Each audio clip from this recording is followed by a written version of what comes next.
Bien, voy a comenzar con la grabación de la primera clase de la primera edición del curso de medicamentos biológicos. Voy a compartir pantalla con ustedes. Como decíamos, el curso de medicamentos biológicos, esta es la primera edición. Vamos a ver qué tal, cómo nos va a, a ustedes y a nosotros. Los docentes responsables de esta asignatura son Gualberto González y Sonia Rodríguez. Y el curso surge en alguna medida de una necesidad que proviene del avance de la biotecnología farmacéutica, que vuelve cada vez más importante los conocimientos en esta área para los futuros químicos farmacéuticos.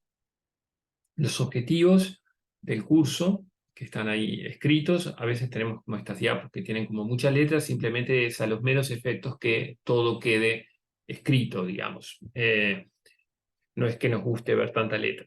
Introducir a los estudiantes de grado los conceptos básicos y esenciales sobre los medicamentos biológicos que derivan de macromoléculas obtenidas por biosíntesis. El curso proveerá el marco necesario para que el estudiante pueda comprender las bases de la producción, purificación y caracterización de medicamentos biológicos, con énfasis en las proteínas recombinantes. Se proveerá una introducción a la formulación de productos biofarmacéuticos, su control de calidad y marco regulatorio, incluyendo medicamentos biosimilares.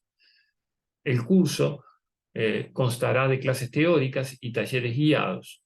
En estos últimos se ahondará transversalmente en los temas del curso y en ejemplos concretos de medicamentos biológicos. Bien, ahora vemos ahora el cronograma de este curso semestral. Vamos a tocar distintos temas. Ahí tenemos semana por semana el tema y los docentes que estarán a cargo. Esta semana tenemos este teórico de introducción y luego un teórico de tecnología de ADN recombinante, del ADN a la proteína terapéutica. En la siguiente semana tenemos 2 clases de estabilidad y caracterización de proteínas. Luego tenemos 2 clases de producción y purificación de proteínas recombinantes en gran escala. Luego, en la cuarta semana, una tercera clase sobre producción y purificación de proteínas recombinantes en gran escala. Y veremos glicosilación y otras modificaciones posttraduccionales de proteínas en la producción de biofármacos recombinantes. Luego viene una semana de receso por turismo y veremos, luego de turismo, anticuerpos terapéuticos y otras proteínas terapéuticas. En la semana 6 del curso veremos vacunas convencionales y nuevas tecnologías aplicadas a vacunas. Tendremos una clase de farmacocinética, absorción y disposición de medicamentos biológicos. Luego, formulación de productos conteniendo fármacos recombinantes y control de calidad de productos biofarmacéuticos. Luego tenemos el receso de parciales y en la segunda mitad del curso veremos el marco regulatorio en Uruguay y la situación de los biosimilares y la experiencia de la industria farmacéutica uruguaya. Después vienen una serie de talleres, son 10 talleres, en el que abordaremos ejemplos concretos y los abordaremos de manera con algún foco particular, pero tratando de hacer énfasis transversalmente en distintos aspectos que tienen que ver con los medicamentos biológicos. Aún no tenemos totalmente definido cómo van a ser todos los talleres, porque esto en parte depende del número de estudiantes que terminen finalmente inscriptos en el curso. El texto de referencia por el cual nos guiamos es Cromelin y colaboradores. Se llama Pharmaceutical Biotechnology, Fundamentals and Application. Y bueno, en fin, es un libro de referencia. Buscaremos la manera de que tengan acceso a él justamente como un libro de referencia. Bien, en relación a la ganancia del curso, la aprobación depende del parcial final y del desempeño en los talleres. Es necesaria la asistencia obligatoria al 80% de los talleres, un mínimo de 30% del puntaje correspondiente al desempeño en los talleres y un mínimo del 30% de la nota correspondiente al parcial final. Es posible exonerar y para ello, en ambas instancias, en los talleres y en el parcial final, se deberá superar el 50% del puntaje. La nota final se compone en un 40% de la actuación en talleres y en un 60% del puntaje en parcial, en el parcial final. Ahora bien, hay algo que es sumamente difícil, que es definir un medicamento biológico, y de hecho hay numerosos sinónimos que veremos a lo largo del curso y que lo verán en artículos, en bibliografía, en el texto y así. Entonces, es complejo definirlo. Sinónimos de medicamentos biológicos son biofármacos, medicamentos biotecnológicos, productos farmacéuticos producidos por procesos biotecnológicos, productos con actividad terapéutica derivado de seres vivos, productos biológicos.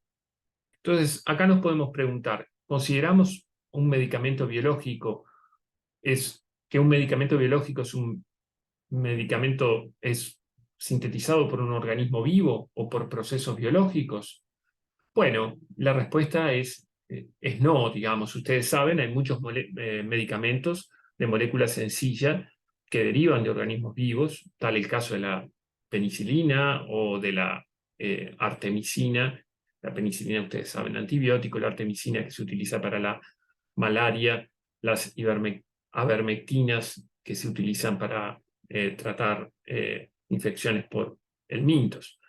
Entonces, la respuesta es que en realidad no viene estrictamente por ese lado, y tampoco son medicamentos que sean sintetizados por procesos biológicos, porque hay algunos medicamentos biológicos que son sintetizados por síntesis eh, química demesada, digamos, síntesis en el laboratorio y no por un organismo vivo.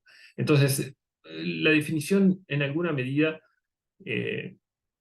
no va por ahí.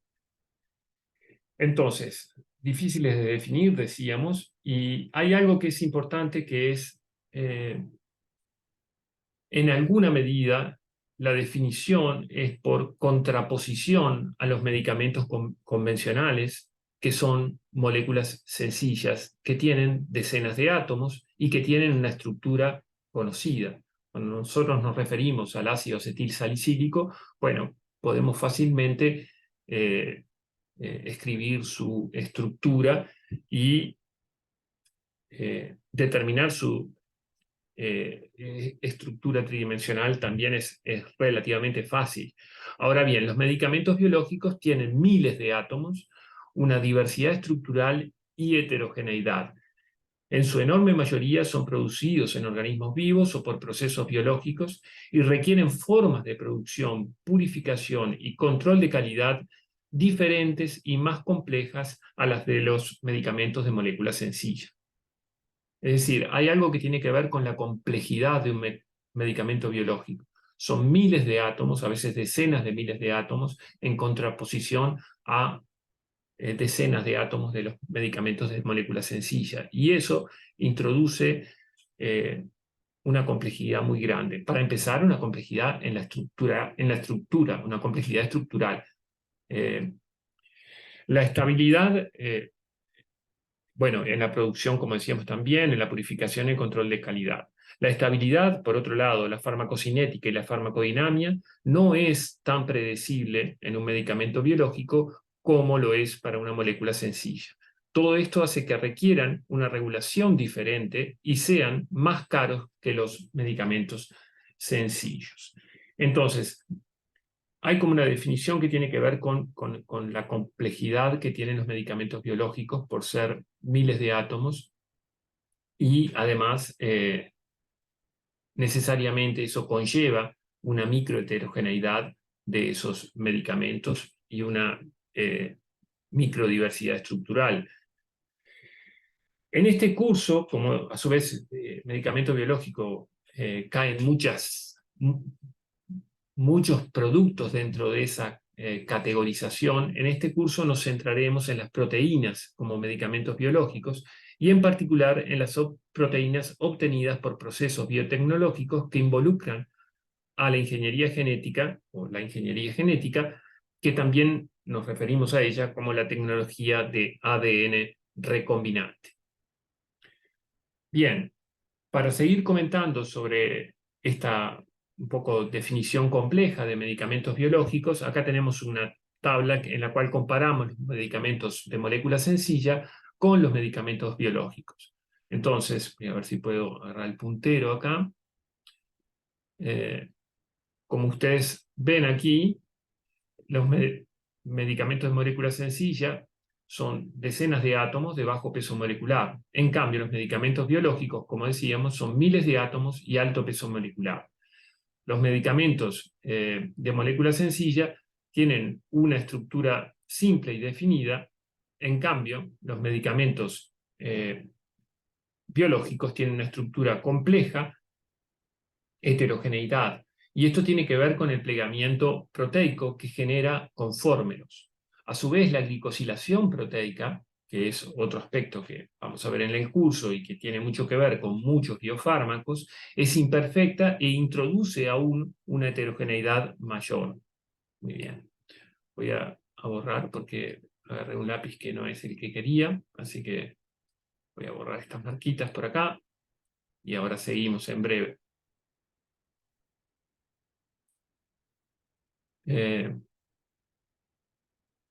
Vamos a ver cómo. Por otro lado, los medicamentos de molécula sencilla tienen una forma de producción simple, en cambio los medicamentos biológicos tienen una forma de producción que es más compleja. En la enorme mayoría de los casos se requiere un organismo vivo para producir un medicamento biológico. En los medicamentos de molécula sencilla, la pureza es fácil de alcanzar. En cambio, en los medicamentos biológicos, lograr pureza no es sencilla y los contaminantes biológicos pueden ser un problema. Por ejemplo, si hubieran restos de bacteria para una proteína de uso intravenoso, bueno, eso es un problema enorme. Por otro lado, la estabilidad, la farmacodinámica y la farmacocinética en general es predecible y conocida en los medicamentos de molécula sencilla. En cambio, la estabilidad farmacodinámica y farmacocinética de los medicamentos biológicos es menos predecible. El control de calidad es sencillo en los medicamentos de molécula sencilla y más complejo en los medicamentos biológicos. En general, para los medicamentos de molécula sencilla, la vía es la oral en la mayoría de los casos. En cambio, la vía es parenteral para los medicamentos biológicos, para la enorme mayoría.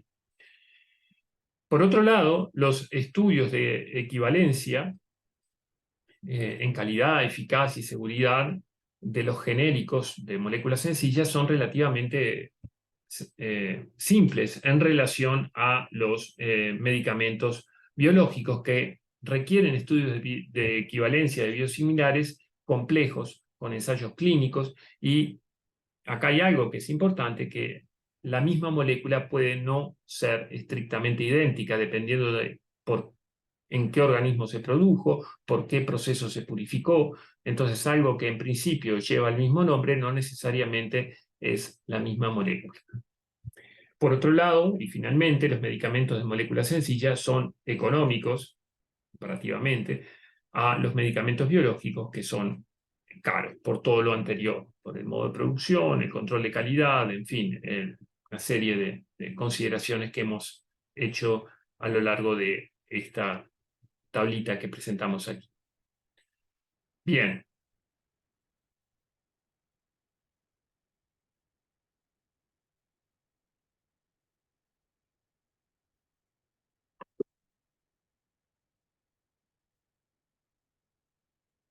No sé por qué no estoy pudiendo cambiar de diapositiva, así que un segundito que...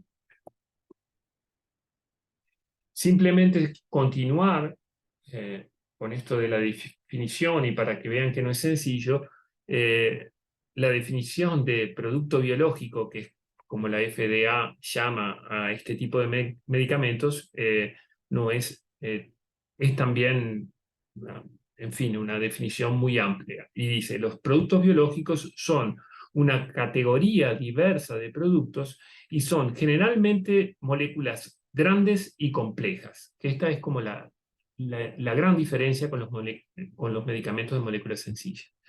Estos productos pueden ser producidos a través de biotecnología en un sistema viviente, en un organismo vivo, como puede ser un microorganismo o una célula vegetal o una célula animal, y son frecuentemente más difíciles de caracterizar que las drogas de molécula sencilla o de molécula pequeña.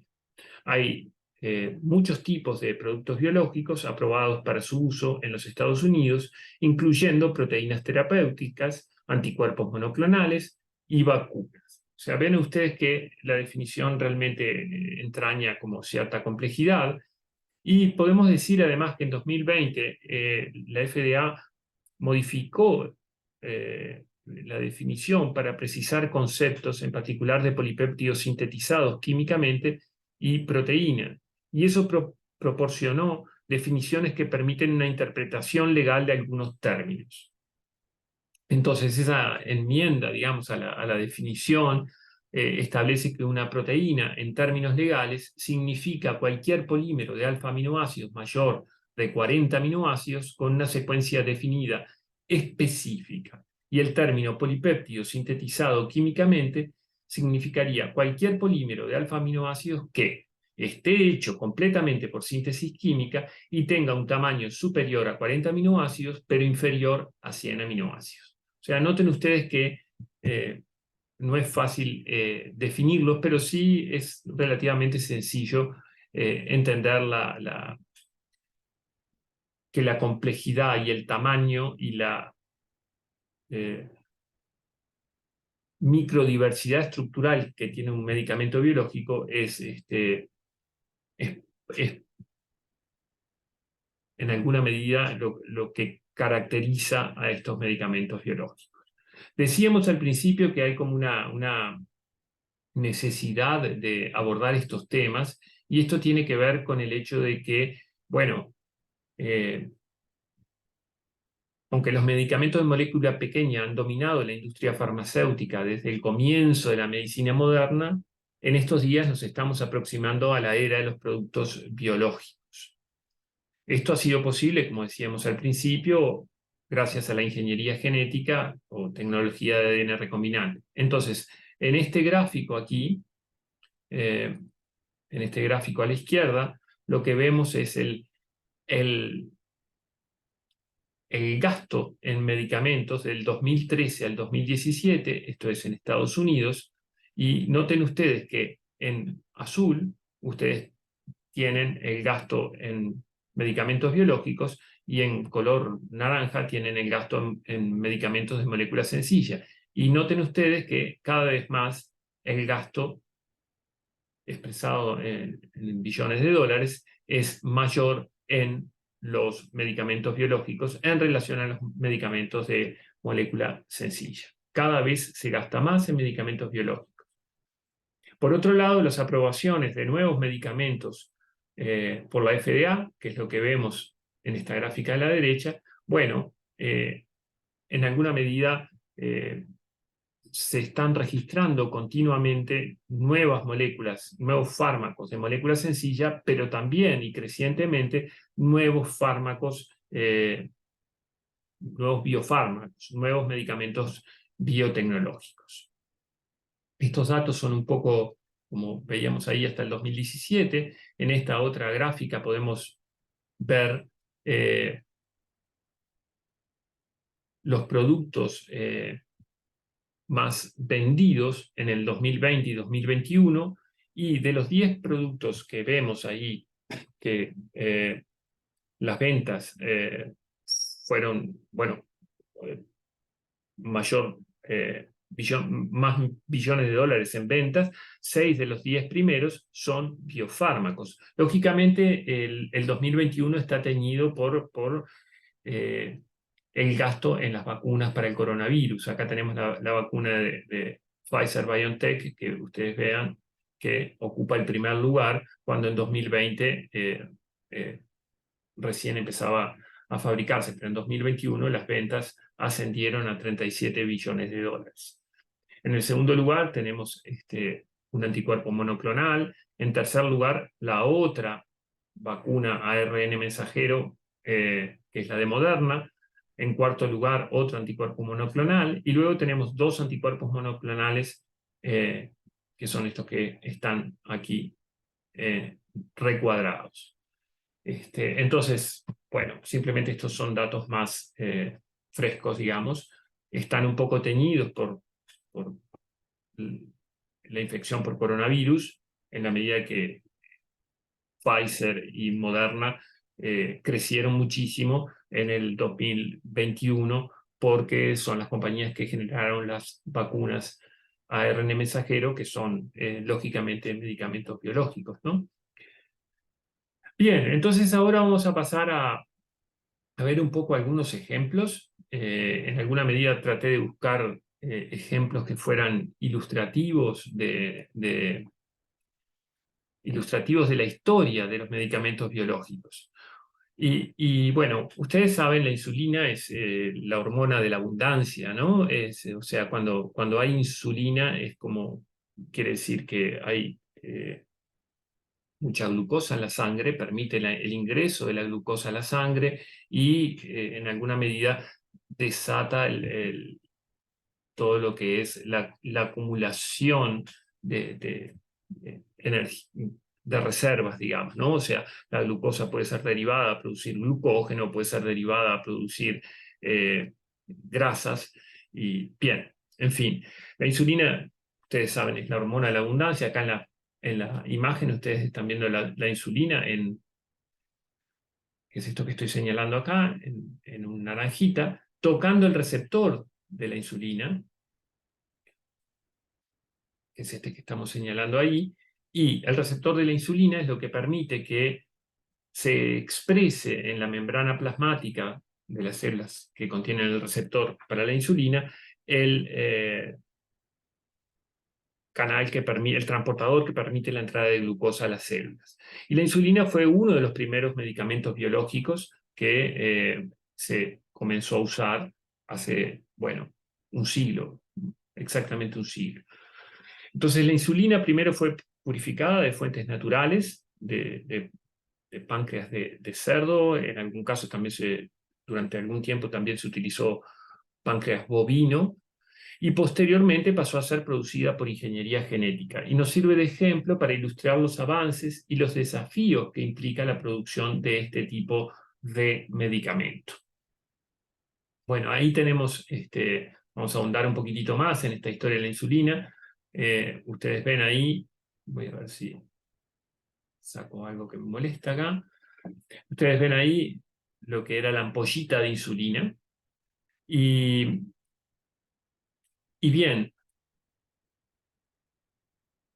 MacLeod, Banting y Best son quienes consiguen aislar la insulina a partir de páncreas de animales. MacLeod es el médico, digamos, pero Banting y Best son quienes logran aislarla, logran purificar, primero de perros, de páncreas de perro, y luego de páncreas de vaca. Y bueno, comienzan los ensayos clínicos con algunos altibajos, digamos, hubieron algunos problemas, pero después empieza a funcionar. Y los ensayos clínicos se llevaron a cabo en el año 1922. Y al año siguiente, la compañía Lilly and Company lanza al mercado la primera insulina comercial con el nombre de Iletin. Y el Premio Nobel de Fisiología y Medicina de 1923 fue otorgado conjuntamente a Banting y MacLeod. Y bueno, Banting comparte el premio con Best, que era como un asistente de altísima calidad y que además fue muy importante en el aislamiento en la purificación de la insulina. Ellos venden la patente a la Universidad de Toronto por $1 y según parece ser, por lo menos en el relato un poco épico, Panting habría dicho, la insulina no me pertenece, le pertenece al mundo. Entonces, bueno, hubieron ensayos, ensayos clínicos, primero en animales, con algunos altibajos, ahí en los primeros años, 1921 y 22. Luego hubo éxito y luego se trató diabéticos insulino dependientes.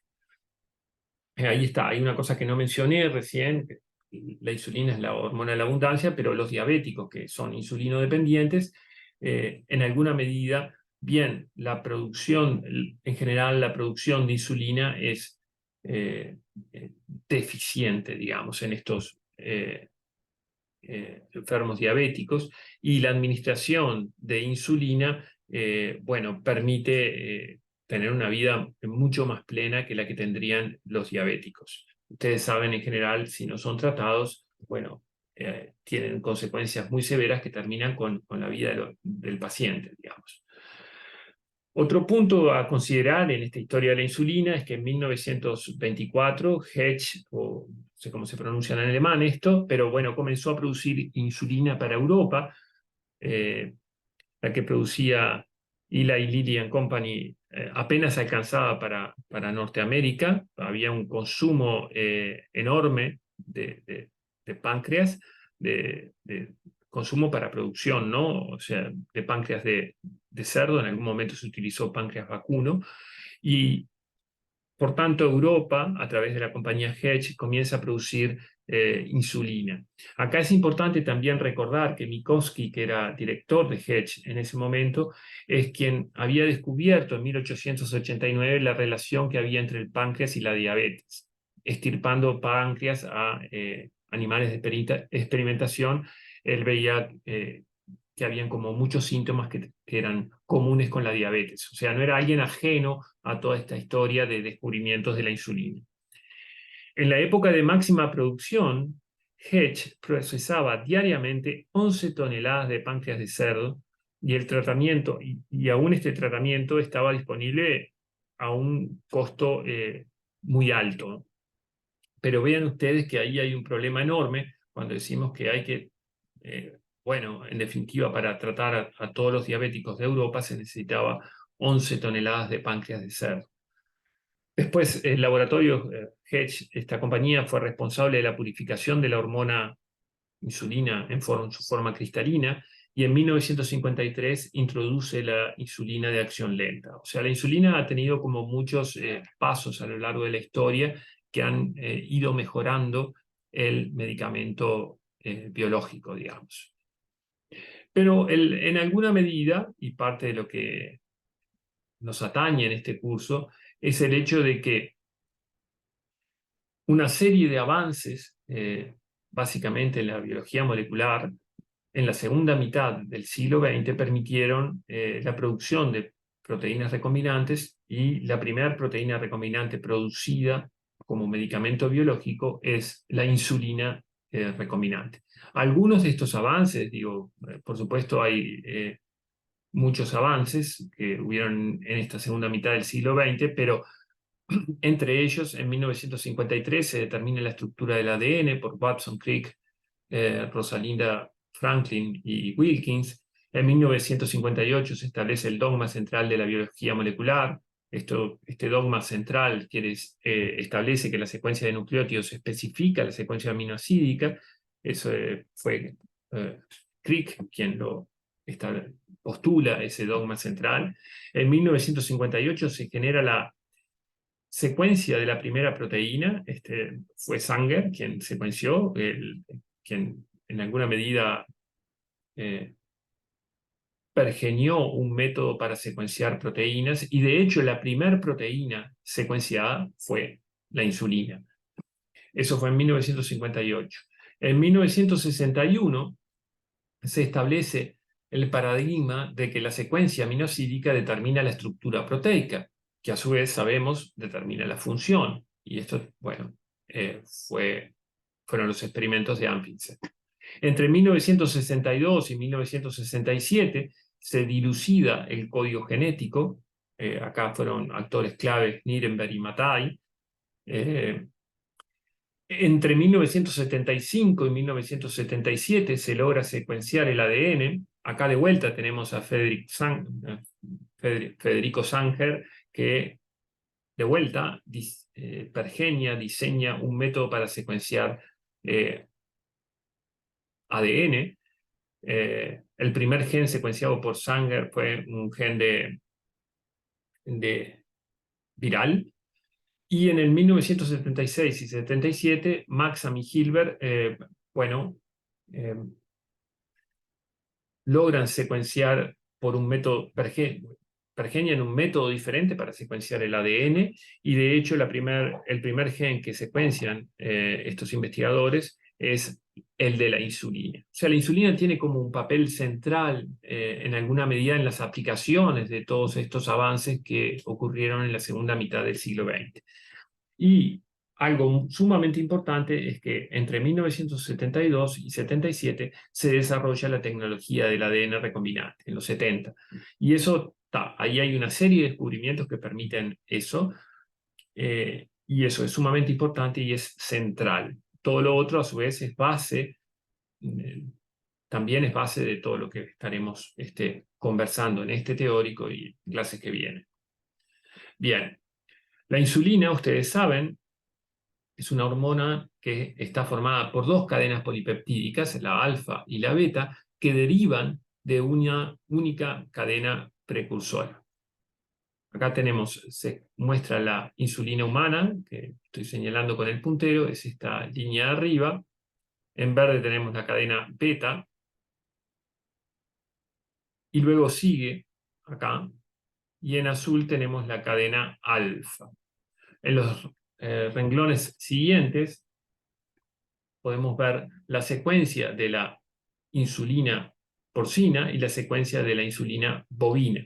Noten ustedes que la insulina humana y la porcina difieren en un único aminoácido. Acá hay una treonina y acá hay una alanina, tanto en la porcina como en la bovina. A su vez, la bovina difiere en dos aminoácidos adicionales en la cadena alfa. Acá un apunte al margen. Durante mucho tiempo, decíamos, se utilizó la insulina de páncreas de cerdo y de páncreas de vacuno, de vaca, pero esto en algunos pacientes daba problemas de alergia. ¿Por qué? Porque estrictamente no era la insulina humana, si bien era muy, muy parecida. Bueno, este aminoácido de diferencia podía en algunos pacientes provocar algunos problemas de alergia. Igual logró la mejora de la calidad de vida de la enorme mayoría de todos los diabéticos insulinodependientes. Entonces decíamos, se sintetiza como una cadena única, que estamos viendo acá, y luego, bueno, acá tenemos en violeta el péptido líder, que es lo que hace que la insulina se dirija al retículo endoplasmático, y luego eso va a llevar a la vía vesicular y en último término a la secreción de la insulina madura. Después, dentro del sistema vesicular, el péptido C es clivado y quedan las cadenas alfa y beta de la insulina. Esto es un poco lo que vemos acá, de una manera diferente, pero nos sirve para ir viendo conceptos que vamos a ir viendo a lo largo del curso, este ejemplo de la insulina. Entonces, tenemos aquí debajo la secuencia de la insulina, de la preproinsulina, que tiene perdón, esta es una célula beta del páncreas, que son las que producen insulina. Ustedes saben eso ya, que tiene una secuencia. Acá primero tenemos una preproinsulina, que tiene el péptido líder, que hace que vaya al retículo endoplasmático, como decíamos. Ese péptido líder que hace que etiqueta a la insulina para ir al retículo endoplasmático, es luego cortado y da la proinsulina. Y luego, en el aparato de Golgi, en todo este sistema vesicular que lleva a las vesículas de secreción y en último término la secreción de la insulina, se corta el péptido C, que es esto que vemos acá, y da lugar a la insulina madura, que es esta que vemos ahí. A su vez, esta insulina madura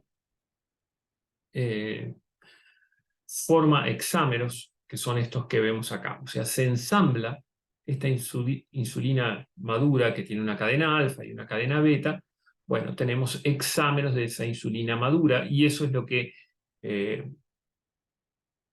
se secreta, y lo que tenemos en estos gránulos de secreción en las células beta del páncreas. Y bueno, dependiendo de las señales ambientales, digamos, eso puede ser secretado el torrente sanguíneo y esa insulina luego señalizar a las células del organismo que hay glucosa y que por lo tanto es importante que la glucosa entre a las células y bueno, un poco lo que decíamos al principio, es como esa señal hormona de la abundancia.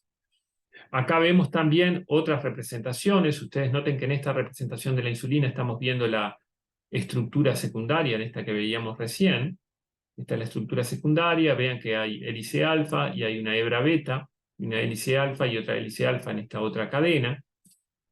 Esto de la hebra suelta tiene que ver porque después esa hebra suelta, al formar el hexámero que decíamos, bueno, se une con otra hebra beta, ¿verdad?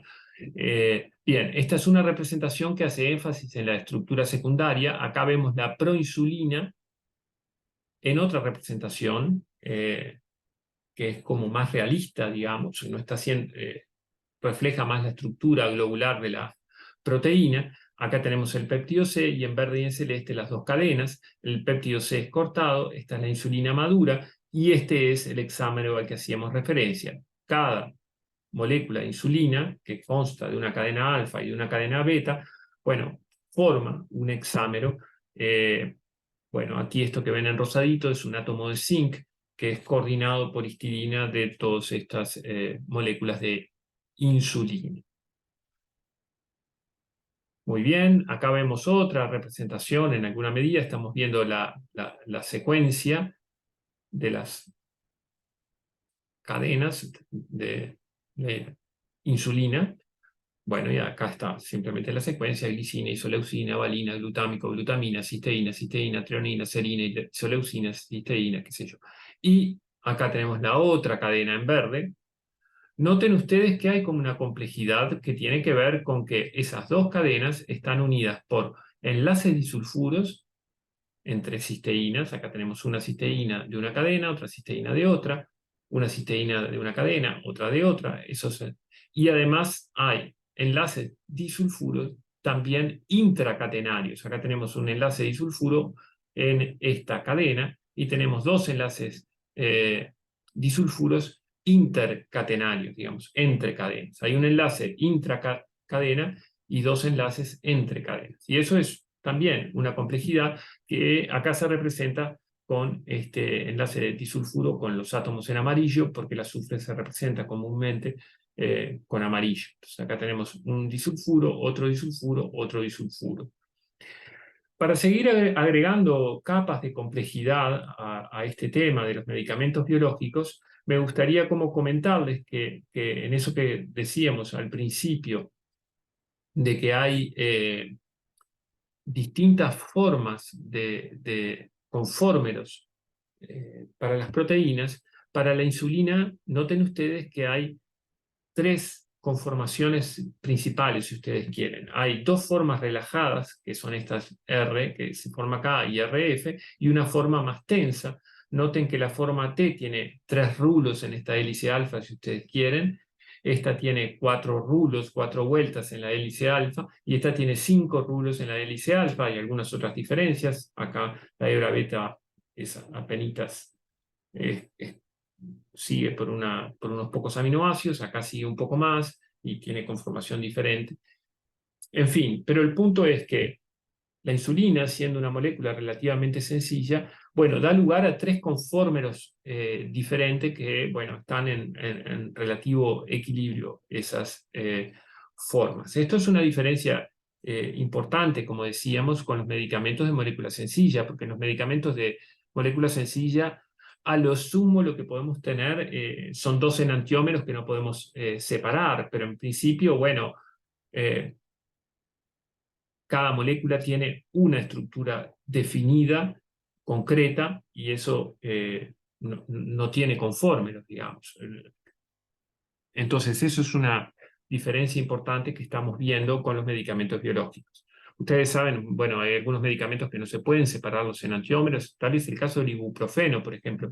La mitad del ibuprofeno que tomamos es biológicamente inactivo, digamos. La otra mitad es la que es utilizada por sus propiedades antiinflamatorias y antipiréticas y en fin, que calmantes del dolor. Bien, entonces, en cada insulina tenemos estas tres conformes en equilibrio y a su vez, decíamos, las moléculas de insulina forman hexámeros y acá tenemos un hexámero formado por 6 insulinas en su forma tensa. Este otro está en equilibrio con este otro hexámero que está formado por 3 moléculas en su forma tensa y 3 en su forma relajada F, y este otro hexámero que está formado por 6 unidades en su forma relajada. Acá tienen en púrpura el átomo de zinc que coordina histidines de esas moléculas de insulina. Entonces, noten ustedes que hay distintos conformes y a su vez con los hexámeros tenemos una capa de complejidad adicional. Bueno, muy bien. Entonces, acá, de cómo pasamos del Iletin, que era la marca comercial de Eli Lilly and Company, a Humulin, que es la insulina de la misma compañía, pero producida por tecnología de ADN recombinante. Bueno, en parte gracias a esta tecnología, a la ingeniería genética, como decíamos, que fue sumamente importante para estos efectos.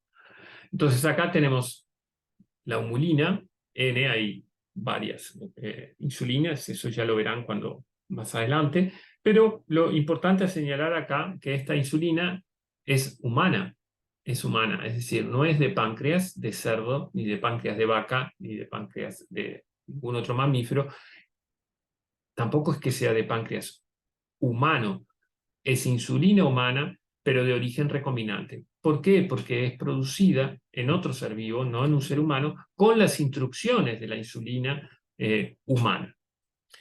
Entonces, actualmente la insulina es producida por tecnología de ADN recombinante, por ingeniería genética. En 1977 fue producida por primera vez en Escherichia coli. Ustedes saben, Escherichia coli es una bacteria, de hecho es una bacteria muy común que está en nuestro intestino, que habita en nuestro intestino y que además es como muy utilizada porque su genética es totalmente conocida y porque toda la tecnología de ADN recombinante se desarrolló en esta especie, en Escherichia coli.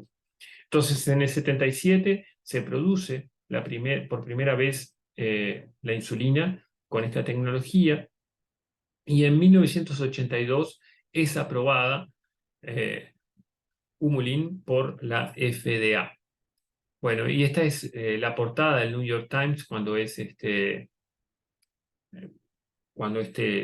hecho tiene lugar, cuando es aprobada la insulina recombinante por la FDA. Y bueno, esto está acá en la portada. Y el comentario de Irving Spratt, que es fue el presidente de la Asociación Estadounidense, era el presidente de la Asociación Estadounidense de Diabetes en ese momento, básicamente dice, el anuncio es un evento emocionante de la medicina y demuestra la fusión de la investigación intensiva en ingeniería genética con la producción farmacéutica compleja.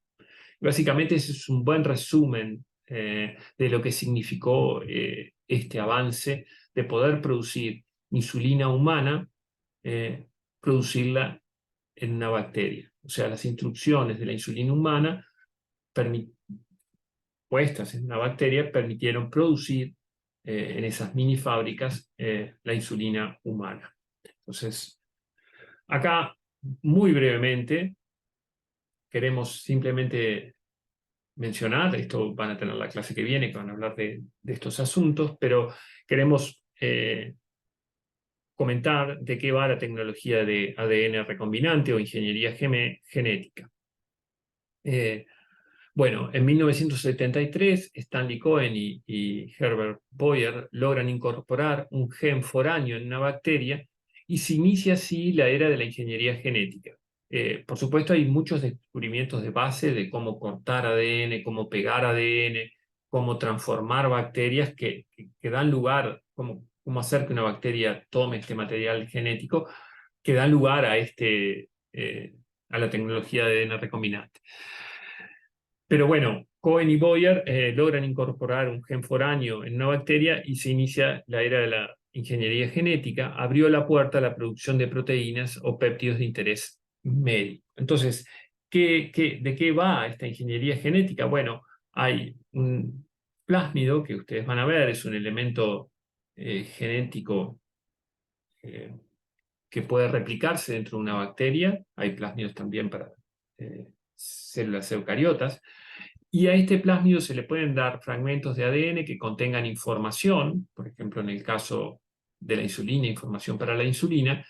Bueno, se forma un plásmido recombinante o recombinado, como ustedes prefieran, en general se utiliza la palabra recombinante, y insertar este ADN recombinante en bacterias para que la bacteria, que lógicamente tiene su ADN, tiene su cromosoma, que esta bacteria pueda, por un lado, replicar ese plásmido y por otro lado, producir la proteína que es codificada por ese fragmento de ADN que le donaron, digamos.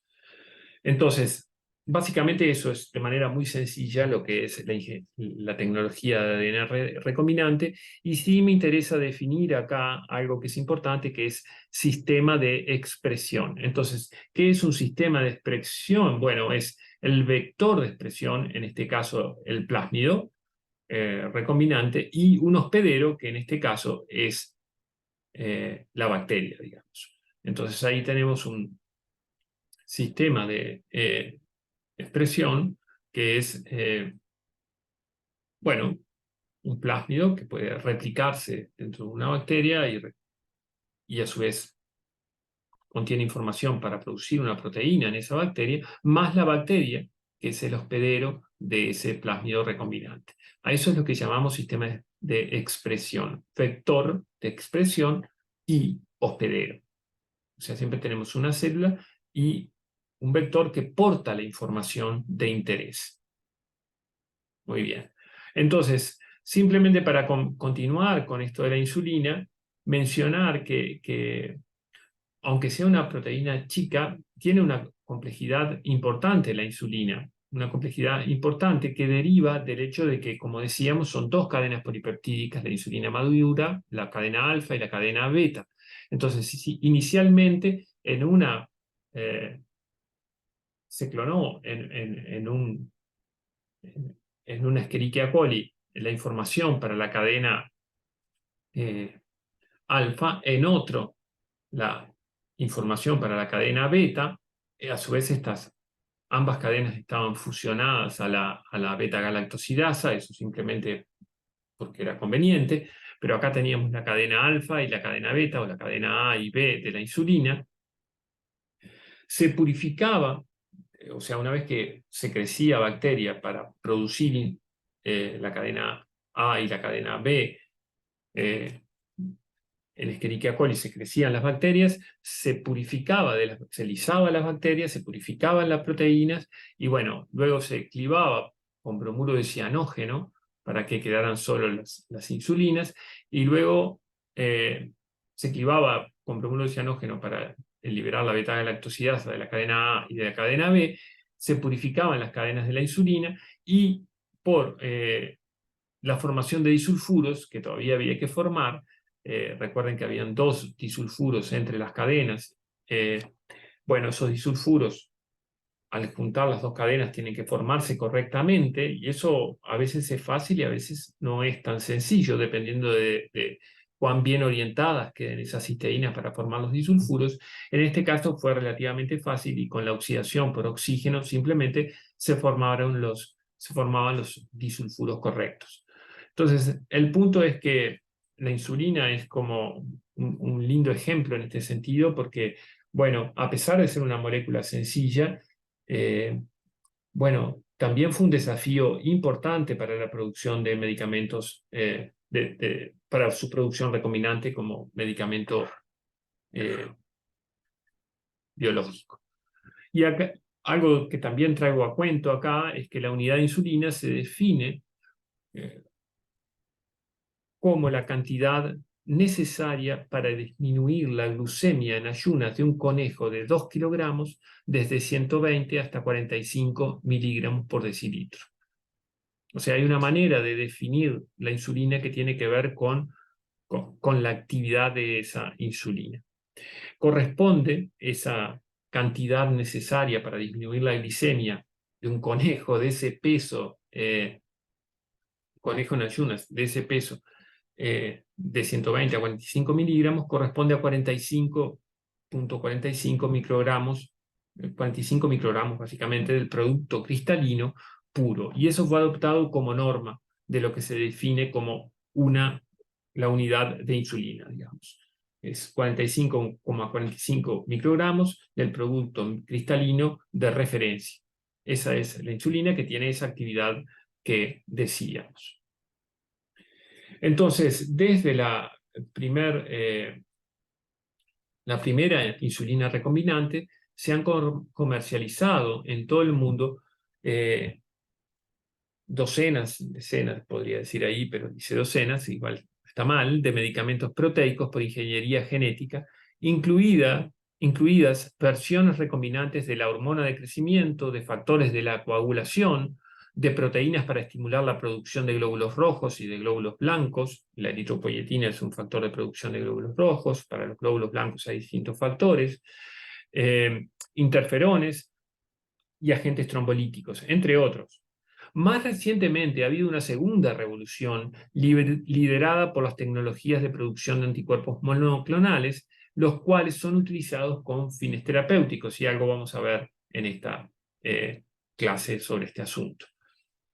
Bien, una cosa que me gustaría decir acá es que el proceso de introducir un gen en una célula crea un organismo genéticamente modificado, y este organismo es utilizado como mini fábrica de proteína recombinante. Inicialmente, algo también importante de mencionar es que inicialmente los inversores e investigadores en biotecnología no estaban seguros de si los tribunales les permitirían adquirir patentes sobre organismos, ya que no se permitían patentes sobre organismos descubiertos e identificados en la naturaleza. Y ahí hay en 1980 una sentencia clave, índice, como quieran llamarle, de la Corte Suprema de los Estados Unidos, que es el caso Diamond Chakrabarty, que resolvió el problema al determinar que una bacteria modificada por el ser humano es patentable. Ese es un caso muy, muy, como les decía, importante, porque, bueno, esa decisión generó una ola de nuevas empresas de biotecnología y el primer boom de inversiones de la industria. Esa decisión tuvo que ver con, en realidad no fue por los medicamentos biológicos, sino que fue una pseudomona pútida, si no recuerdo mal, que tenía 4 genes que permitían degradar los hidrocarburos del petróleo, y eso fue sumamente importante por un derrame enorme que hubo por ese entonces cerca de Estados Unidos, y entonces, bueno, ahí fue que la Suprema Corte en alguna de los Estados Unidos, bueno, dictaminó que una bacteria modificada por el ser humano es patentable, bueno, y eso fue un empujón, digamos, para las empresas de biotecnología y para las inversiones de la industria. Bien, simplemente comentar eso. Acá volvemos al sistema de expresión. Escherichia coli forjó el inicio de la ingeniería genética, pero para los medicamentos biológicos los sistemas de expresión en coli tienen algunos inconvenientes. No es ideal para las modificaciones posttraduccionales, como pueden ser enlaces disulfuro, y sobre todo la maquinaria de glicosilación que tienen las células humanas. Y las proteínas se producen, además, las proteínas se producen intracelularmente en coli, lo cual a veces trae aparejados algunos problemas. Entonces, se han ido desarrollando a lo largo de los últimos 50 años diferentes sistemas de expresión, y se tiende a la producción de sistemas de expresión en eucariotas, es decir, en células nucleadas y en particular en células de mamíferos. Entonces acá comentamos que acá vemos una bacteria, una levadura, células de insectos, células de mamífero. Voy a ver si puedo señalar. Bacterias, levaduras, células de insectos, de mamíferos. No están a escala estas fotos, obviamente, y además algunas son de microscopía óptica, otras son de microscopía electrónica, pero bueno, tienen diferentes, ¿cómo decir?, ventajas y desventajas, unos y otros sistemas de expresión. Y acá es donde vemos, la facilidad de uso es enorme en las bacterias y es más complicado el uso en las células de mamífero. En general, en la medida que aumentamos la complejidad de la celular, de la bacteria, una levadura, que es a una célula de insecto, a una célula de mamífero, bueno, la facilidad disminuye. Los costos de medio y equipo aumentan, el plegamiento y la solubilidad mejora en la medida que hacemos esta transición desde las bacterias a las células de mamíferos. Las modificaciones post-traduccionales son muy malas en bacterias, mejoran en levaduras, son mucho mejores en insectos y aún mejor en células de mamíferos. El requerimiento de tiempo también aumenta cuando vamos de bacteria a células de mamífero y los niveles de expresión bajan si pasamos de bacteria a células de mamífero. Algo que no está puesto, sí está puesto, que es que el costo aumenta cuando vamos de bacteria a células de mamífero. Bien, pero el punto es que se han ido desarrollando sistemas de expresión en distintos organismos. Un tema muy importante, como decíamos, son las modificaciones post-traduccionales y constituyen un desafío para la producción, actividad y controles de calidad. A manera de ejemplo, vamos a ver la glicosilación de la eritropoyetina, muy por arribita. También vamos a ver esto específicamente en uno de los talleres y a lo largo de las clases. La eritropoyetina, ustedes saben, es muy conocida por el caso de Lance Armstrong, que es bueno, un ciclista norteamericano que ganó 7 veces el Tour de France, que es la competencia de ciclismo más importante del planeta. Bueno, la ganó en 7 ocasiones consecutivas, pero resulta que Armstrong se inyectaba eritropoyetina previo a las carreras y bueno, después le terminan retirando todos los títulos y además antes se hacía transfusiones, o sea, era bastante tramposo el amigo Armstrong y digo, esto es un caso que fue como muy sonado porque ganó 7 años consecutivos el Tour de France y después le retiraron todos los títulos. Pueden bichar ahí la historia de Armstrong. Muy bien. Pero el punto al que queríamos ir es este de la glicosilación. Ustedes ven ahí la eritropoyetina en 2 representaciones, acá con un énfasis particular en la estructura secundaria, pero vean ustedes todo este decorado asombroso que tiene la eritropoyetina, que son residuos sacarídicos que se le agregan a la parte proteica, en los cuales hay, bueno, glucosamina, fucosa, manosa, galactosa, ácido ciálico. Es una decoración realmente exuberante. Acá tenemos otra representación que seguimos viendo en las hélices alfa en color naranja o ladrillo, pero vemos también la representación más globular de la eritropoyetina y todo este decorado del que hablábamos, que son los residuos sacarídicos de azúcar que tiene. Entonces, producir eritropoyetina con todo este decorado de glúcidos es un desafío enorme, porque además todo ese decorado, como estamos diciendo, es importante para la actividad de la eritropoyetina para que pueda hacer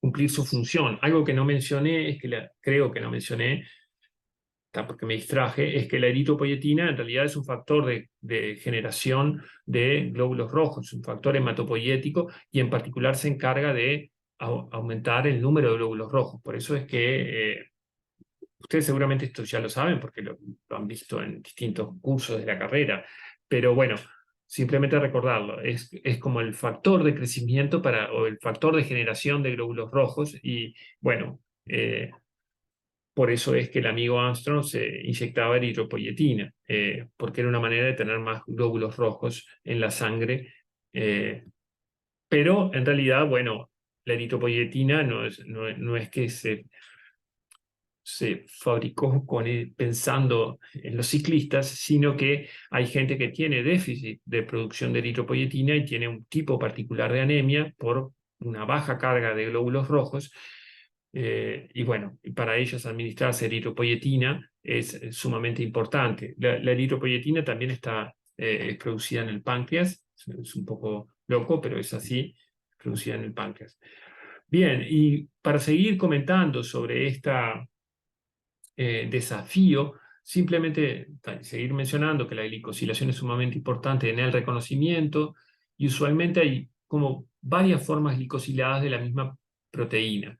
Esto, de vuelta, volvemos a repetir este concepto que lo van a ver más adelante, la glicosilación es imperfecta. Y noten ustedes que, bueno, en la eritropoyetina hay N-glicosilación en el que se llama N-glicosilación en el nitrógeno de asparagina, y también hay O-glicosilación, que es glicosilación en el oxígeno, en el grupo alcohol de la serina y la treonina.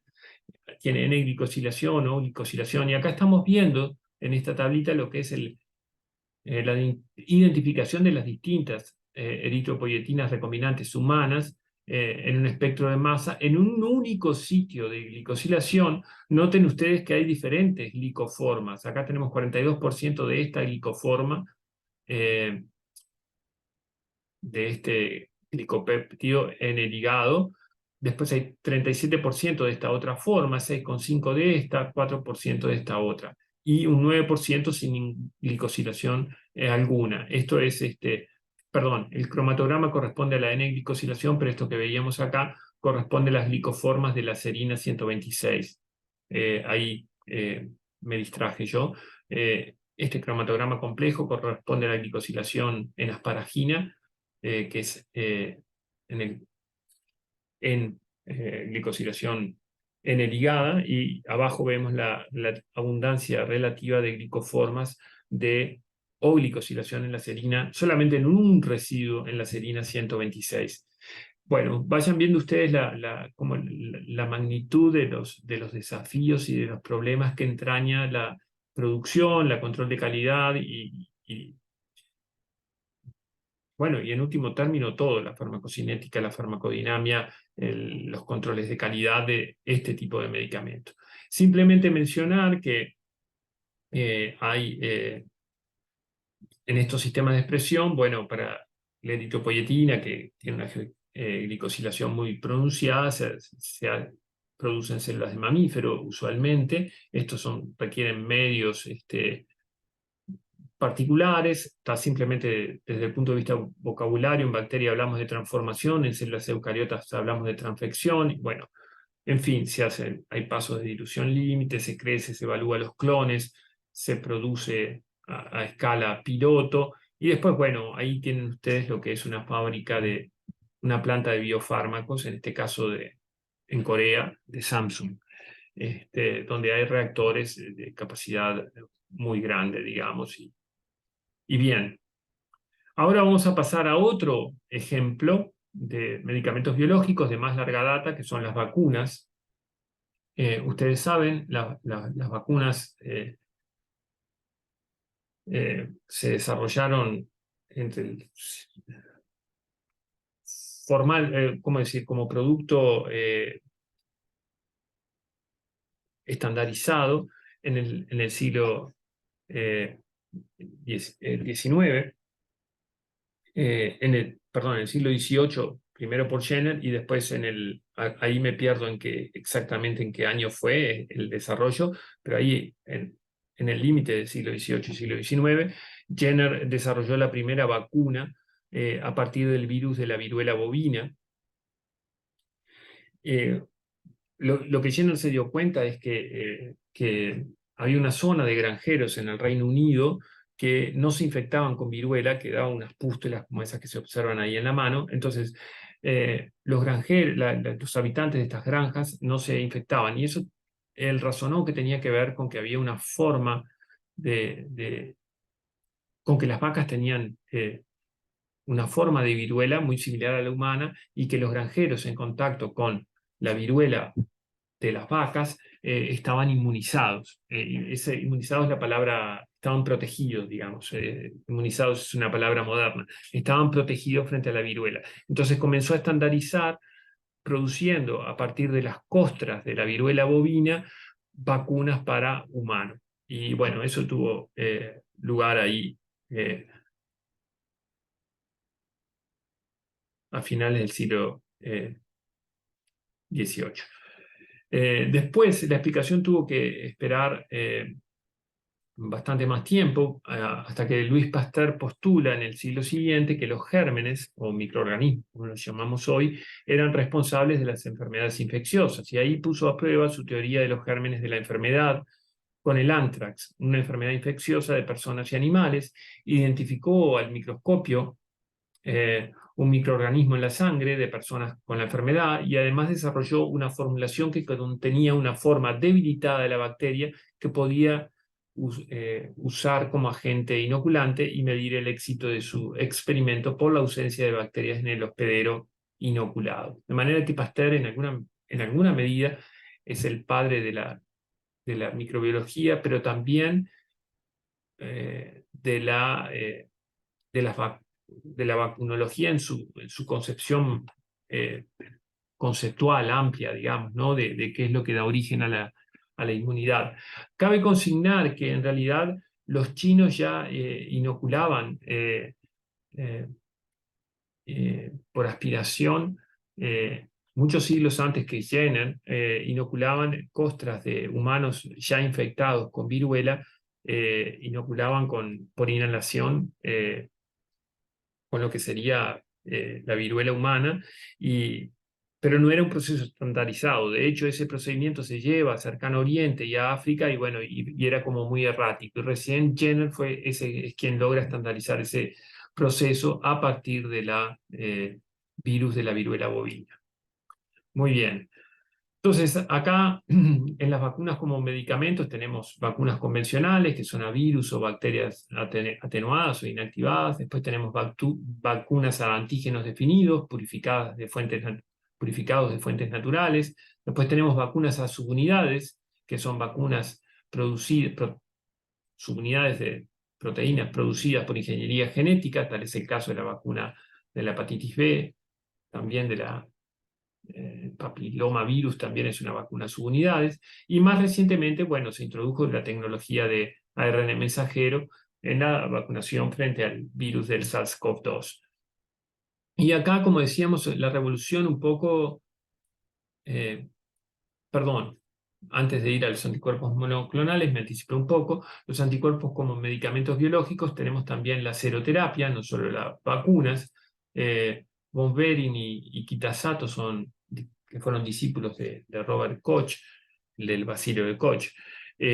Bueno, se dan cuenta que sueros producidos por otros organismos, en particular caballos, inoculados con toxinas inactivadas, servían para tratar el tétanos y la difteria. Ellos reciben el premio Nobel de Fisiología, el primer premio Nobel de Fisiología y Medicina en 1901. Y bueno, en realidad ellos no. Von Behring lo recibe por su trabajo sobre la seroterapia, especialmente su aplicación contra la difteria, con la que ha abierto un nuevo camino en el dominio de la ciencia médica. Eso es lo que decía el Comité Nobel. Akita Sato no fue, digo, había hecho sus contribuciones, pero no le dieron el premio. En fin, acá tienen la botella del medicamento de la difteria de Behring, eh, que se utiliza durante mucho tiempo, incluso aún hoy se le da el suero antitetánico a personas que no están vacunadas contra el tétano, por ejemplo, y tienen una herida porque, bueno, porque si no pueden contraer tétano. Lo mismo con el suero antidifteria. Y bueno, es otro ejemplo de medicamento biológico con una inmunidad prestada, como decimos, eh, anticuerpos prestados, que es lo que también pasa con los sueros antiofílicos, que bueno, el veneno de algunos animales ponzoñosos se inyecta en otros animales, típicamente en caballo, y ese suero con anticuerpos es lo que, a partir de ese suero, se purifican las gamma globulinas, los anticuerpos, que luego pueden ser utilizados para, bueno, nada, para neutralizar el veneno de, no sé, de una yara o de alguna víbora venenosa. Y de hecho estos sueros se producían en el Instituto de Higiene. Durante mucho tiempo se produjeron en Uruguay, en el Instituto de Higiene. Creo que ahora se importan desde Brasil. Se dejó su producción hace alrededor de 20 años. Pero bueno, ahí hay algo también que a veces es regional, que sueros, cada región tiene sus especies ponzoñosas. Entonces hay como una cuestión y que tiene que ver con cuestiones de mercado y que hay que desarrollar localmente muchas veces por el tipo de serpientes que, por ejemplo, que puede haber, o a veces también otro tipo de escorpiones y otro tipo de arácnidos, qué sé yo. Bien, pero los anticuerpos después sufren una revolución importante, la terapia por anticuerpos sufre una revolución muy importante con los anticuerpos monoclonales, que son medicamentos biológicos de alta precisión, porque reconocen un único motivo molecular y bueno, y además son altamente estandarizados debido a que la tecnología de hibridoma permite obtener células productoras de anticuerpos inmortales. Y esto, bueno, le valió el premio Nobel a César Milstein y a George Kohler, que César Milstein es argentino, que estaba en el Laboratorio de Biología Molecular de la Universidad de Cambridge, junto con Kohler. Ellos desarrollan esta tecnología y bueno, y son herramientas extremadamente precisas que reconocen un motivo molecular particular. Acá tienen en verde ustedes un anticuerpo molecular que se une a un ligando específico, que es PD1 en este caso. Esta es una impresión 3D de ese anticuerpo monoclonal humanizado. O sea, ha habido además una enorme revolución desde los anticuerpos, desde la técnica que desarrollaron Milstein y Kohler, que eran anticuerpos de ratón, a cómo humanizar esos anticuerpos de ratón. Eso van a tener teóricos sobre eso, así que lo van a ver en detalle. Pero bueno, los anticuerpos monoclonales humanizados son utilizados en muchos tratamientos. En este caso que une al ligando PD1, se utiliza en varios tipos de cáncer y permite que las células T citotóxicas se activen al bloquear al receptor PD1 de estas células y puedan así atacar a las células tumorales. En principio, este fármaco se utilizó para el tratamiento de melanoma metastático, pero se utiliza para varios tipos de cáncer hoy por hoy. Entonces, acá vemos cómo también numerosos avances han permitido la humanización de los anticuerpos monoclonales, que inicialmente derivaban de células productoras de anticuerpos de ratón inmortalizadas. Ya lo verán más en detalle. Y bueno, y eso ha tenido distintas etapas, ¿no? Primero, la técnica de generar los monoclonales, que fue sumamente importante.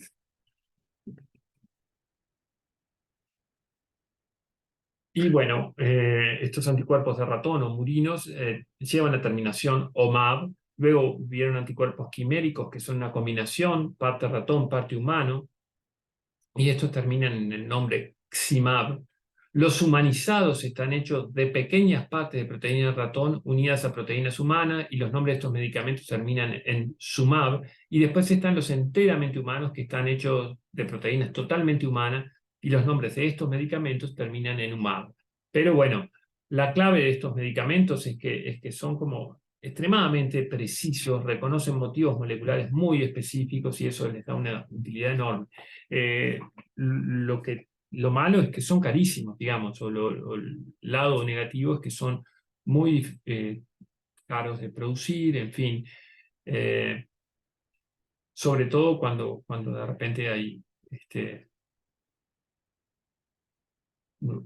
una única empresa que lo produce, ¿verdad? Entonces acá ustedes ven, de vuelta volvemos sobre las ventas en 2021, en rojo tenemos las dos vacunas ARN mensajero y los otros 4 en azul son anticuerpos monoclonales. O sea, de los 10 medicamentos más vendidos en dinero, digamos, ¿no? En 2021, 6 de ellos son medicamentos biológicos, como habíamos visto al principio. Y la clave de los monoclonales es la alta especificidad, como decíamos. Acá tenemos Keytruda, que se une, es el que vimos recién, se une a la molécula PD1 de las células T citotóxicas, permitiendo que se activen frente a tumores. Y acá tenemos otro ejemplo, que es Humira, este es totalmente humanizado, que se une específicamente factor de necrosis tumoral alfa, inhibiendo su efecto proinflamatorio. Es un inmunosupresor selectivo que se usa en varias condiciones, por ejemplo en la artritis reumatoidea. Bien, entonces, un poco resumiendo, en todos los en todos los medicamentos biológicos se ha ido hacia la ingeniería genética, de la insulina purificada de páncreas de cerdo a la recombinante humana, de sueros de animales inmunizados a anticuerpos monoclonales humanizados, de vacunas con organismo entero atenuado o inactivado a proteínas recombinantes, e incluso ahora de ARN mensajero. Esto tiene ventajas muy claras, ¿no? Uno es la precisión del medicamento, la pureza, la estandarización. O sea, en fin, la falta de efectos, disminución de efectos secundarios potencialmente no deseados. Pero sin embargo, en relación a los medicamentos de moléculas sencillas, producir proteínas recombinantes por ingeniería genética es bastante más complejo y mucho más costoso. Finalmente, para ir terminando, los medicamentos biológicos en Uruguay, bueno, no se fabrican, digamos, simplemente hay registro, importación y control de calidad.